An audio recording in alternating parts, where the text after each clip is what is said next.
Olá, seja muito bem-vindo a mais uma aula. Eu sou o professor Drayton e você está no canal Aprenda Matemática Aqui. E na aula de hoje eu quero falar com você sobre o princípio fundamental da contagem. Quero te explicar o que é, como fazer e quando utilizar o princípio fundamental da contagem. Então vem comigo e aprenda tudo sobre isso hoje.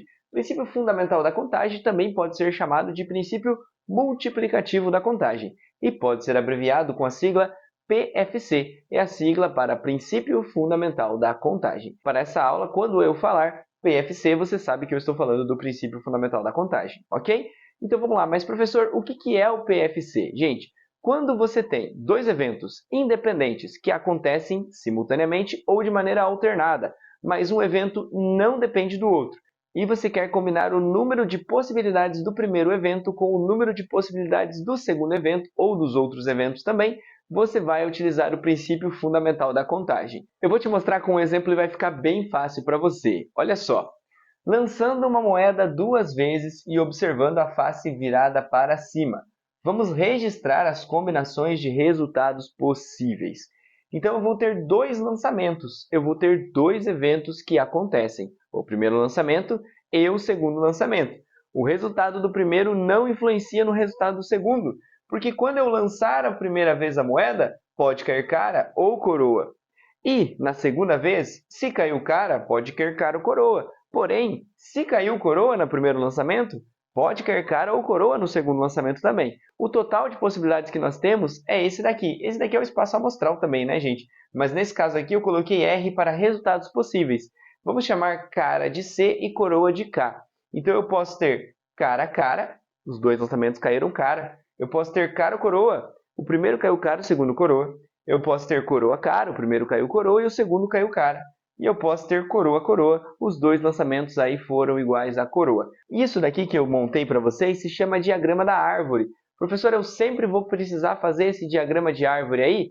Não, gente, você não precisa. Para você saber o número total de combinações, que nesse caso foram 4, você não precisa fazer o diagrama de árvore sempre, até porque dependendo do problema ia ser muito difícil. Nesse caso, para você calcular, você vai utilizar a multiplicação, por isso o princípio multiplicativo. Vamos só anotar aqui? Então eu vou colocar dois tracinhos aqui, gente, tá? Porque esses dois tracinhos representam os meus eventos. Eu tenho o primeiro tracinho representando o primeiro lançamento do dado e o segundo tracinho representando o segundo lançamento do dado. São dois eventos que acontecem, o primeiro lançamento e o segundo.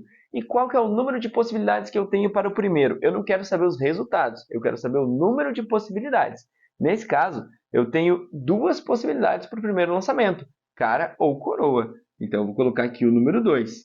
E para o segundo lançamento? Também pode ser tanto cara quanto ser coroa. Nesse caso, eu também tenho duas possibilidades para o segundo lançamento.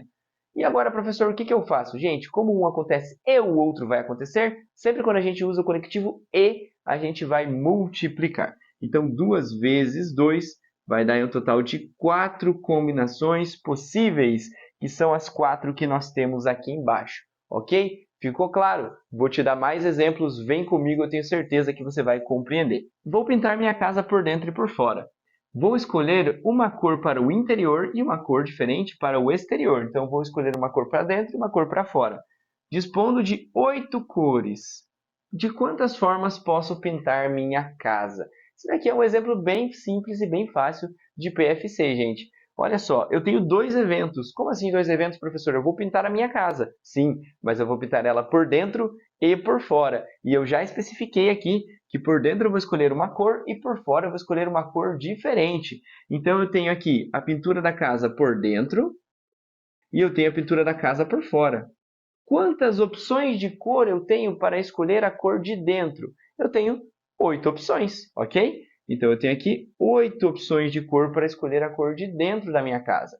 Porém, eu disse que eu vou usar uma cor diferente fora da casa. Porém, olha só, qual é a quantidade de cores que eu tenho disponível para pintar por fora? Veja bem, eu tinha 8 cores disponíveis, mas eu escolhi uma. Ah, professor, qual cor foi escolhida? Isso não importa.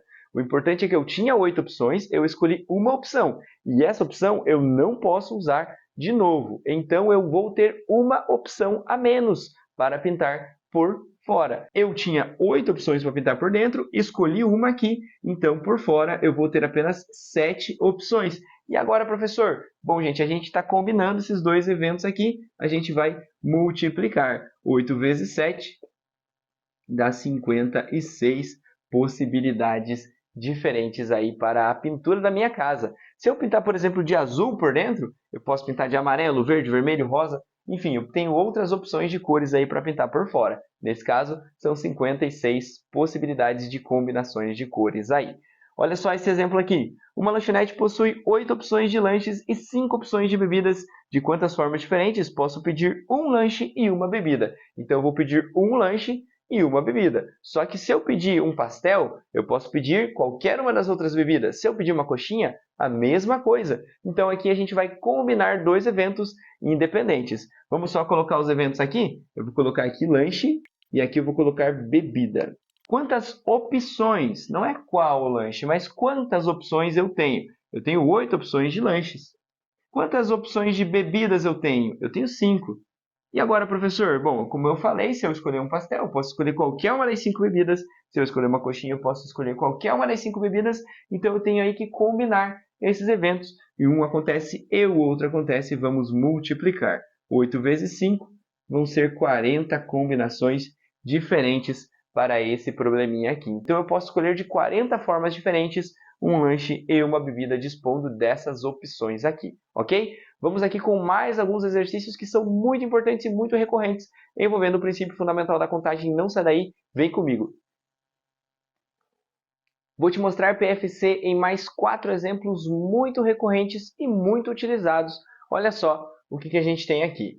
Dispondo dos algarismos 2, 3, 4, 5 e 9, quantos números com 3 algarismos posso formar? Olha só, gente, aqui não tem nenhuma condição para nós. Eu preciso simplesmente formar números com 3 algarismos. Posso repeti-los? Posso colocar na ordem que eu quiser. Então, aqui a gente vai trabalhar com 3 tracinhos, um para cada algarismo que compõe esse número. E em cima a gente vai colocar as opções de números que podemos utilizar. É assim sempre, você vai sempre multiplicar as opções que você tem em cada um dos eventos. Nesse caso, eu tenho quantas opções para o primeiro número? Eu tenho 1, 2, 3, 4, 5 opções para o primeiro algarismo aqui. Para o segundo, gente, eu posso usar o mesmo algarismo que eu usei aqui anteriormente. Ah, professor, eu usei o 5? Não, eu posso ter usado qualquer um aqui. Eu posso ter usado o número 4. E aqui eu posso sim utilizar o 4, quanto eu posso utilizar qualquer um dos outros algarismos. Então eu também tenho 5 possibilidades. O mesmo para o terceiro algarismo, também tenho 5 possibilidades. Para eu combinar o total de possibilidades, eu preciso multiplicar. 5 vezes 5, 25, vezes 5, 125. Eu posso formar, então, 125 números com 3 algarismos dispondo desses 5 algarismos aqui. Eu poderia ter outros 5 algarismos, eu poderia misturar esses algarismos de outras formas. A quantidade de possibilidades aqui não mudaria, desde que nós não tivéssemos o zero no lugar de um deles. Quando eu tenho o zero, eu tenho aí umas considerações a mais que eu preciso fazer. Nesse problema aqui, eu vou te mostrar isso e também vou te mostrar aqui quando eu quero formar um número com algarismos diferentes. Não quero que nenhum algarismo se repita. O que é que vai acontecer? Eu vou te mostrar aqui agora. Vamos ver juntos então. Dispondo dos algarismos 0, 1, 2, 3, 5 e 6, quantos números com 4 algarismos distintos posso formar? Algumas considerações que precisamos ver aqui. Agora são 4 algarismos, por isso 4 tracinhos. Mais uma. Distintos, eles precisam ser distintos. O que é distinto, professor? Diferente. Então, eu não posso repetir nenhum algarismo. Se eu utilizar o 2 aqui, eu não posso usá-lo em nenhum outro lugar. Se eu utilizar o 3, eu não posso utilizá-lo novamente. E outra coisa que a gente precisa considerar é que a gente tem aqui o zero, tá, gente? O zero ele vai ser um adicional aqui para nós na hora da gente montar as nossas possibilidades. Vem comigo, eu vou te mostrar. Olha só. Quais são as minhas opções de algarismos para colocar aqui no primeiro algarismo? Bom, gente, eu tenho 6 possibilidades, né? 1, 2, 3, 4, 5, 6. Então, eu tenho 6 possibilidades aqui, professor. São 6 números, 6 possibilidades. Coloco o número 6? Não, porque você não pode colocar o número 0 aqui, gente. Sempre quando você tiver um 0 numa sequência de números aí, ele não pode ocupar a primeira casa. Porque se eu coloco o número 0 aqui, ele simplesmente cancela a unidade de milhar e o número vai passar a ter 3 algarismos. Eu quero o número com 4. então eu não posso colocar o zero aqui. Então, tirando o zero, quantas opções eu tenho? Bom, aí eu tenho 5, né? Eu tenho 5 opções. Mas agora, olha só, eu quero números com algarismos distintos. Então, se eu colocar um número aqui, eu não posso repetir esse número para cá. Então, eu não posso usá-lo. Ou seja, vai diminuir o meu número de opções, certo? Eu utilizei um número aqui, eu tinha 5 opções, utilizei um número aqui, então eu passo a ter 4 opções para esse número. Porém, aqui eu já posso adicionar o zero. Então, em vez de 4, vou colocar 5 opções, porque eu tinha deixado o zero de fora, né, gente? Utilizei um número aqui, utilizei outro aqui, eu tenho agora apenas 4 opções de números para o terceiro algarismo. E para o último algarismo, eu tenho apenas 3 opções. Multiplicando isso daqui, eu tenho 5 vezes 5, que dá 25, 25 vezes 4, que dá 100, e 100 vezes 3, que dá 300. Bom, então eu tenho 300 números diferentes que eu posso formar utilizando algarismos distintos e dispondo aí desses 6 algarismos. Ficou claro? Dúvidas? Comenta aí embaixo que eu vou ajudar você. Olha só, mais um problema bem recorrente. Dispondo das cores preto, amarelo, roxo e verde, 4 cores, quantas formas posso colorir a faixa de maneira que listras consecutivas sejam de cores diferentes? Quer dizer o quê? Quer dizer que se eu pintei uma listra de amarelo, a listra logo do lado dela não pode ser amarelo. Ela tem que ser de outra cor, ok? Então, olha só. Para a primeira listra, quantas opções de cores eu tenho? Eu tenho 4 opções, né? Então, eu vou colocar aqui o número 4. Agora, digamos que eu escolhi a cor preta aqui, certo? A cor vizinha não pode ser preta. Então, eu tenho quantas opções de cor? Ah, professor, eu tenho 3, óbvio. Certo, é isso aí. Agora, digamos que eu escolhi a cor amarela aqui. Quantas opções de cor eu tenho para a próxima listra? Ah, professor, aqui foi amarelo. A do lado não pode ser amarelo. Então, vai diminuir para 2? Não vai. Por quê, professor? Porque aqui não pode ser amarelo. Diminui para 2. Porém, ela pode ser preta novamente. Então, aumenta para 3 de novo. Agora, digamos que eu utilizei o verde aqui. Digamos que eu usei o verde.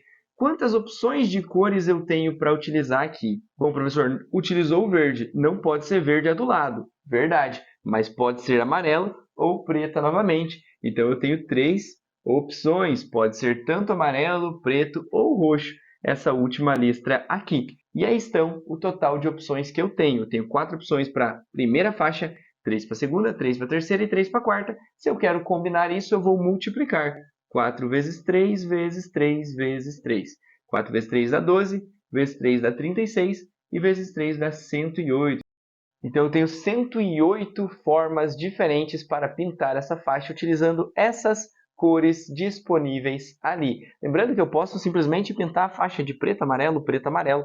Eu posso pintar aí repetindo as cores, desde que cores consecutivas não sejam iguais, ok? Vamos lá para mais um exemplo. Esse exemplo aparece bastante, gente. Olha só. Considere o desenho abaixo e determine de quantas formas posso ir de A até C.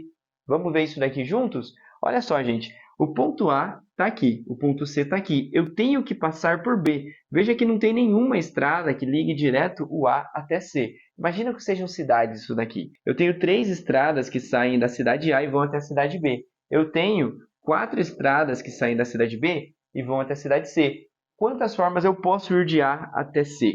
Eu posso pegar essa primeira estrada e chegar em B. Só que chegando em B, eu tenho 4 opções de estradas que eu posso utilizar para chegar em C. Então, gente, o que a gente vai ter aqui? 2 eventos. O primeiro evento é ir de A até B.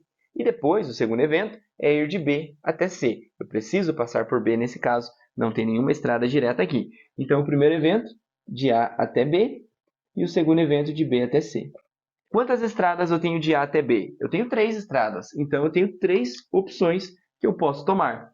Quantas estradas de B até C? São 4.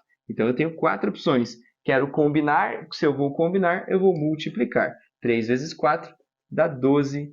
Então, eu tenho 12 formas diferentes que posso ir do ponto A até o ponto C, nesse caso aqui. Ficou claro, gente? Eu espero que sim. Se você ficou com qualquer dúvida, comente embaixo que eu quero ajudar você. E se você curtiu, deixe seu like, se inscreva no canal e eu vejo você na nossa próxima aula. Um abraço!